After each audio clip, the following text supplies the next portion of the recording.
බෝසත් නැතුන්ගේ මතකාවර්ජනය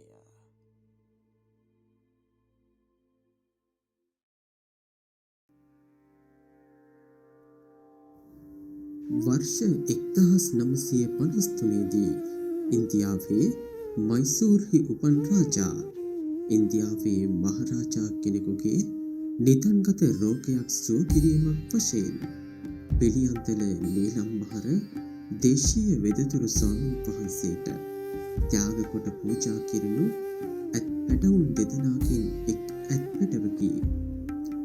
අනෙක් හස්තියා ගංගාරාමයේ සිටි නවන් රාජා වේ.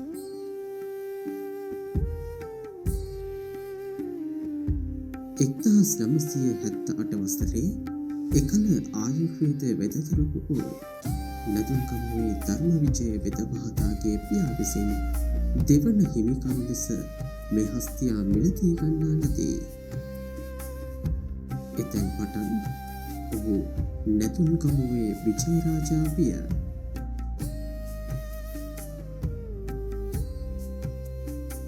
2006 වසරේ සිට මහනුවර ඓතිහාසික ශ්‍රී දළදා මාලිගාවේ ඇසළ පෙරහර මංගල්‍යයේ පෙරහර කණ්ඩුව වැඩම කිරීමට භාග්‍ය උරුම කරගත් රාජා පුරා වසර 17ක් පෙරහර සඳහා සහභාගී වූ අතර ඉන් 12 වරක් සදහතුක කණ්ඩුව වහන්සේ වැඩම කිරීමට භාග්‍ය උරුම කරගත්තේය.